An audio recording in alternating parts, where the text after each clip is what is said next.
예, 전번 시간에 우리 기독교적인 용어는 창조, 타락, 구원이라는 큰 그림 위에 하나님의 공의, 하나님의 진노, 죄와 악, 심판, 그리고 지옥이 있고, 그리하여 십자가 대속으로 말미암아 우리는 그 환난과 고난을 통하여 회개하게 되고 눈물과 한숨으로 자기 부인에 이른다.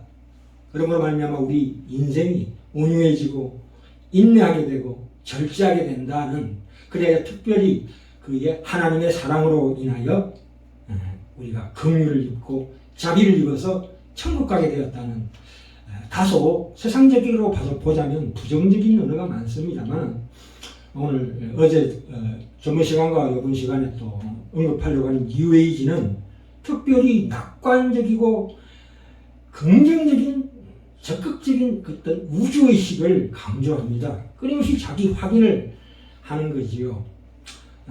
무조건적인 사랑이다. 죄가 없다. 악도 없다. 지옥은 없고 천국만 있다. 그리하여 우리는 모두 다 평화로워진다 하는, 말하자면 인간을 신격화하는 그들의 목적에 맞는 요소들만 짜깁기 해가지고 인간을 황홀경으로 인도하는 참으로 무서운 사탄의 괴계라고 말씀드렸습니다. 그래서 결국 근사체험, 죽음이라는 것은 신과의 합일이라는 참 이 유체이터를 통한 그런 체험을 강조하는, 그것은 좋은 경험이다. 그래서 나 자신을 심판하는 자는 나다 하는 자아에서 자아, 그래서 그들이 말하는 초월적인 자아, 그것이 영혼이라고 합니다. 이런 여러 가지 단어를 써서 우리를 미혹해 한 사단의 괴계입니다. 그래서 창세기 3장 5절도 보시면 사단 마귀가 하와를 속일 때 뭐라고 그랬습니까? 너희가 그것을 먹는 날에는 너희 눈이 밝아 하나님과 같이 되어 선과 악을 구별할 줄을 하나님이 아심이니라, 이렇게 말씀하시니 그대로 똑 맞아 떨어집니다. 근데 이 뉴에이지 운동은 특별히 1970년대부터 급속도로 확산됩니다. 좀 전에 말씀드렸다시피 엘리자베스 퀴블러 로스라는 사람이 근사 체험을 예를 들어서 호스피스 운동을 주도하고 있습니다. 그래서 이런 것들에 대한 그러니까 우리는 신이다 하는 그런 관점에서 이 뉴에이지를 참으로 우리 잘 바라봐야 합니다. 이런 사상이 우리 교회에도 많이 침투하고 있습니다. 긍정적으로 살아라, 적극적으로 살아라, positive thinking, 이런 말은 참으로 우리 기독교적인 용어하고는 사실은 맞지가 않습니다. 오늘 본문 말씀에 보시면 특별히 예수님께서 내가 세상에 화평을 주러 온 줄로 생각지 말라, 화평이 아니요 금을 주러 왔노라, 이렇게 말씀하셨습니다.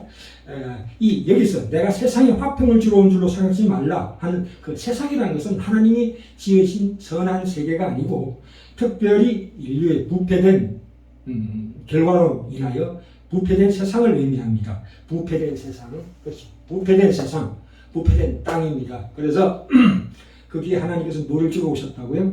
주님께서 검을 주러 왔다. 이 검이라는 것은 어떤 무력을 가리키는 것이 아니고 이 싸움을 비유합니다. 그 싸움은 혈육 간의 싸움이 아니라 어떤 영적인 신령한 싸움이다, 이 뜻입니다. 이 비근한 말씀이 그 전에 여기 16절, 17절, 18절 볼까요?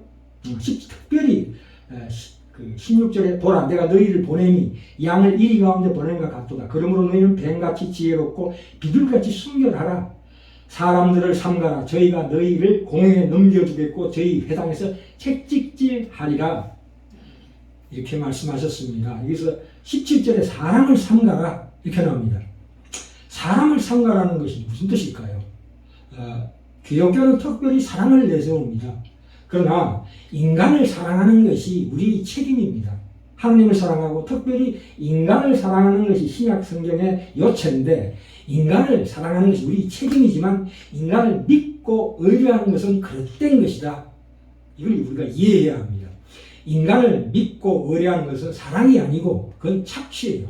상대방에게 뭔가를 기대하고 그 대가로 내가 뭔가 그럴듯한 사랑을 베풀어주는 것은 그것은 사랑이라고 볼 수가 없죠. 착취고 더러운 습성입니다. 탐심입니다. 그래서 우리가 구별해야 합니다. 우리는 그렇게 친한 사람이 원수가 되는 일이 허다합니다. 사기를 왜 당합니까? 친한 부어석에 당하는 거지요. 뭐 부모 자식 간에도 마찬가지예요. 서로가 속았다. 내가 상대방을 배신하기도 하고 상대방이 나를 배신하기도 하고 서로 속았다고 그럽니다. 그런 일이 하루에도 비일비재하게 많이 일어납니다. 부부간에 싸움하는 원인이 뭡니까? 배신당했다는 거 아니겠습니까?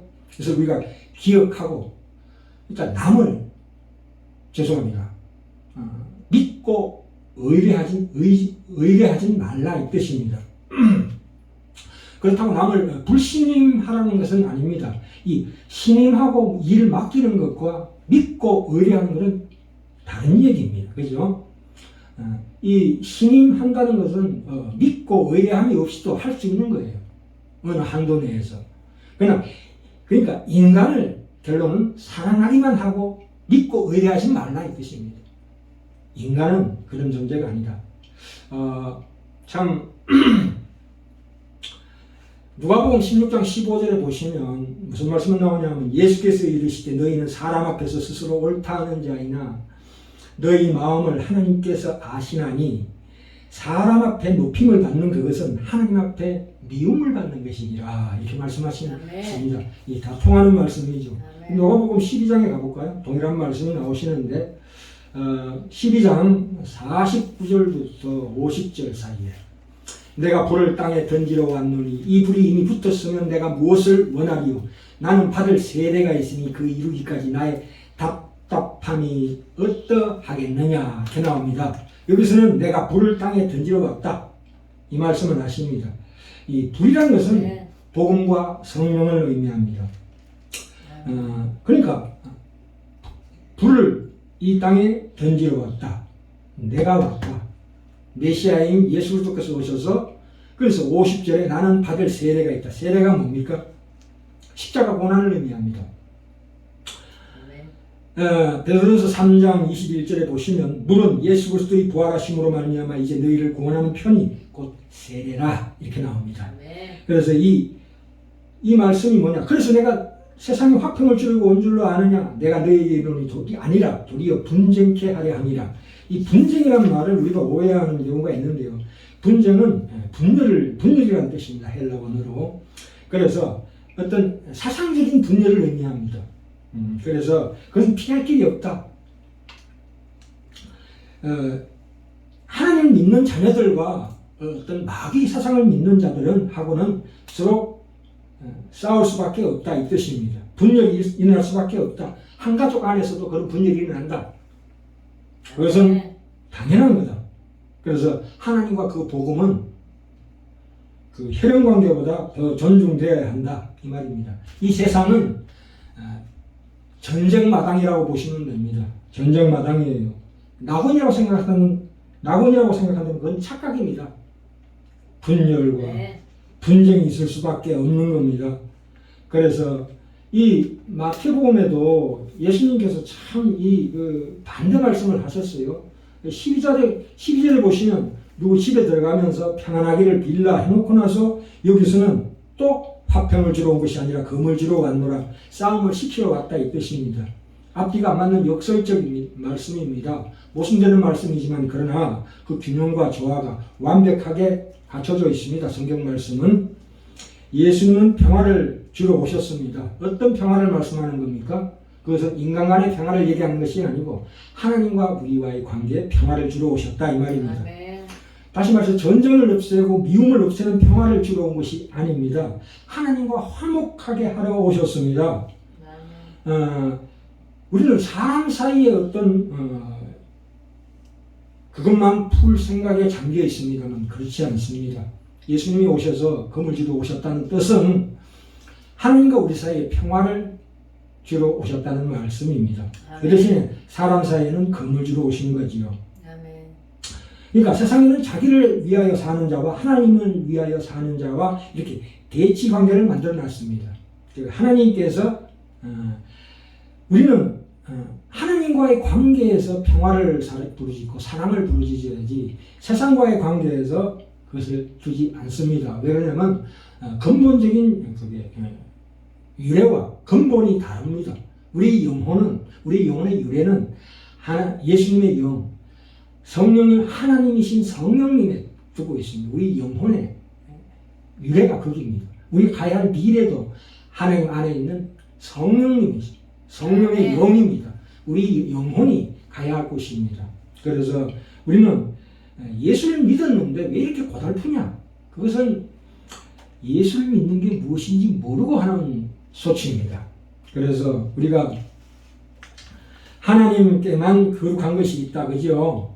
참된 평안한 게 뭡니까? 죄와 사망의 노예, 종으로 팔려있는 자리에서 하나님과 화목되고 하나님의 사람으로 거룩한 자에 이르러서 하나님께서 주시는 그 지위와 신분과 그 내용을 내 속에 채우는 자로 쓴다는 것이 바로 참된 평안입니다. 참된 행복이고 참된 거룩입니다. 그런데 이 로마서 6장 14절에 보시면 죄가 너희를 주관치 못하리니 이는 너희가 법 아래 있지 아니하고 은혜 안에 있음이라 이렇게 말씀하셨습니다. 죄는 우리를 미혹하고 유혹할 수는 있어도 우리를 부리지 못합니다. 그러나 예수 믿지 않는 사람들은 죄가 그들의 주인입니다. 노예로 굴복해서 죄를 지을 수밖에 없는 존재입니다. 안 그렇습니까? 감각이 없는 자다 이 말입니다. 우리는 아까도 말씀드렸지만 자기 십자가를 지고 여기 말씀 나오죠. 마태복음 10장 30절부터 다시 읽겠습니다. 아비나 어미를 나보다 더 사랑하는 자는 내게 합당치 아니하고 아들이나 딸을 나보다 더 사랑하는 자도 내게 합당치 아니하고 또 자기 십자가를 지고 나를 좇지 않는 자도 내게 합당치 아니하니라. 자기 목숨을 얻는 자는 잃을 것이요 나를 위하여 자기 목숨을 잃는 자는 얻으리라. 이렇게 말씀하셨습니다. 이 십자가란 게 뭡니까? 자기 십자가를 져라, 자기를 부인해라, 자기를 미워해라입니다. 하나님께서 우리를 만나시는데 어떤 방법을 사용하신다고요? 십자가라는 방법을 사용하신다 이겁니다. 십자가라는 게 뭡니까? 예수의 죽음을 의미합니다. 그러나 따지고 보면 예수의 죽음이 아니고 우리의 죽음을 얘기하고 있습니다. 무엇에 대한 죽음입니까? 죄에 대한 죽음이에요. 죄는 무엇입니까? 특별히 자신을 위하여만 사는 것을 죄라고 부릅니다.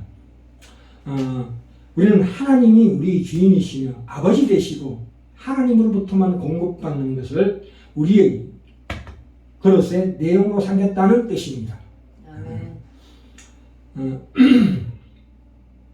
왜냐하면 하나님께만 의와 영원한 것과 진리와 생명에 속한 것들이 있기 때문입니다. 우리가 이런 고급한 세상 가운데 우리가 살아갈 때 이런 생각을 항상 품어야 합니다. 그래서 보셔요. 이 유해지라는 것은 기독교의 본질을 슬쩍 스치고 지나갑니다. 언뜻 보면. 그러나 진정한 그리스도인이 되지 못하게 어떤 것, 긍정적인 마음, 또 아까도 말씀드렸죠. 무조건적인 사랑, 이렇게 부르짖으면서 싹 벗겨버리는 위험성이 있다. 그 하나님의 사역을 모방하는 마귀의 계계가 숨겨져 있다 이 말입니다. 예. 특별히 오늘은 이 교육에 대해서 말씀드리고자 합니다. 교육의 문제에 있어도 현대인의 견해는 인간이 근본적으로 선하다는 것을 전제로 합니다. 그래서 현대 교육 철학의 핵심이 뭡니까? 그게 예전에 80년대, 90년대에 유행하는 마리아 몬테소리 교육이라는 거지요. 마리아 몬테소리 교육이라는 게 유행하고 있었습니다. 어린아이의 품성을 개발하고 독려하고, 그러니까 애들이 스스로 배워야 할 것을 선택하고 판단하고 결정해야 한다는 개념에 근거한 것이 마리아 몬테소리 교육 이론입니다. 요즘 사람들은 아이들을 벌하지 마라, 말로 설득해라, 좋은 본을 보여줘라, 격려해라. 그 인간의 본성이 본질적으로 선하다고 믿고 있습니다. 그 가운데 교육을 하라. 그러니까 인간의 본성이 근본적으로 선하다는 것을 그렇습니까? 그 안에 존재하는 가장 선하고 고귀한 성품, 품성에 호소해야 된다고 믿습니다. 그것은 성경 말씀하고 틀립니다. 히브리서 12장에 보시면 주께서 주시는 징계에 대해서 말씀하고 있지요. 주께서 뭐라고 그랬습니까? 징계하지 않는 자는 뭡니까? 버린 자식이다. 징계받지 않으면 버린 자식이다. 그렇죠. 그래서 매로 다스려라. 자문에도 나오죠. 물론 에베소서 6장에는 그 반대 말씀도 나옵니다. 아비들아, 너희 자녀들을 노엽게 하지 말라. 근데 잠언에는 반대말이 나옵니다. 매를 아끼는 자는 그의 자식을 미워함이라 이렇게 나옵니다. 아까 마태복음 10장과 누가복음 12장에서도 자기 가족을 미워하라는 것은 미워하라는 얘기가 아니고 하나님과의 관계가 더 소중하다는 뜻으로 비교해서 말씀하는 거예요. 그만큼 부모 자식 간의 사랑, 가족 간의 사랑과 더 우월한 하나님의 사랑으로 인하여 그 사랑이 비로소 빛을 발한다 이거예요. 아멘. 하나님의 사랑이 거기에 개입되지 않으면 항상 분쟁이 날 수밖에 없어요. 그 얘기예요, 결론은. 아멘. 그러니까 하나님의 사랑을 거기가 대입하고 하나님의 사랑으로 너희들을 각자 그 죄를 쫓지 말고 의를 쫓아 행하라. 그리하면 다 이루리라. 그렇죠? 그 부모 자식 간에도 하나님의 은혜 안에서 사랑으로 하나가 된다 이 뜻입니다. 이 모든 면에서 항상 긍정적인 태도로 새로운 성품과 기질을 개발하는 데 초점을 맞추고 있습니다. 이 뉴에이지 교육이라는 것이. 그래서 죄수들 사형 제도도 폐지하고 있잖아요. 그렇지 않습니까? 모든 형태의 체벌을 금지하고 있습니다. 참 심각합니다. 인간은 특별히 하나님 예수를 믿지 않는 불신자들은 본성적으로 빛을 싫어합니다. 어둠을 사랑합니다. 그러니까 인간은 그대로 놔두면 자연인은 정욕과 욕망의 화신일 뿐입니다. 그것을 하나님께서 다시 거듭나게 해서 우리를 거룩한 자리로 이끌게 하기 위해서 우리에게 구원을 허락하셨습니다. 아멘. 그렇습니까? 아멘. 그래서 우리가 이런 잘못된 이런 유해지의 그 사상, 정치, 경제, 사회, 문화, 종교, 특별히 교육 분야에 애들을 징벌하지 말고 애들 하고 싶은 대로 놔둬라 하는 교육은 잘못된 교육입니다. 반드시 징벌이 있어야 하고 특별히 하나님께서 우리에게 주시는 말씀이 그렇습니다. 히브리서 12장에 나오지요. 그 징계하지 않는 아이들이 있겠느냐. 그 자식이면 징계하거늘 너희들은 징계를 하지 않으면 사생자다 이렇게 말씀하셨죠. 그죠? 한번 읽어볼까요? 주께서 주시는 징계 12장 또 아들들에게 권하는 것 같이 너희에게 권면하신 말씀을 잊었도다. 일러서되 12장 5절에 내 아들아 주의 징계하심을 경히 여기지 말며 그에게 꾸지람을 받을 때 낙심하지 말라. 주께서 그 사랑하시는 자를 징계하시고 그의 받으시는 아들마다 채찍질 하심이니라 하였으니 너희가 참으면 징계를 받기 위함이라. 하나님이 아들과 같이 너희를 대우하시나니 어찌 아비가 징계하지 않은 아들이 있으리요. 징계는 다 받는 것이거늘 너희에게 없으면 사생자요 참 아들이 아니니라. 우리가 세상 가운데 실패하고 또 우리가 끊임없이 방황하는 그 모든 것들이 다 하나님의 역사를 이루는 참다운 미끄럼이라 생각하십시오. 우리가 죄 가운데 거해보지 않으면 하나님의 은혜를 알 수가 없어요. 그래서 우리가 우리 삶 가운데 일상생활 가운데 다가오는 어떤 고난과 환난과 재난도 하나님께서 다 우리를 하여금 역전시켜 주십니다. 기다리고 참고 인내하고 기다리고 보면 하나님께서 과연 나를 승리의 자리로 어떤 승리 자리? 죄로부터 이기는 자리로 나를 이끌어 주신다. 이것을 믿고 항상 우리가 그 말씀을 우리의 마음의 초석으로 삼아서 살아가시는 우리 귀한 치료하는 교회 형제자매님들 다 되시길 간절히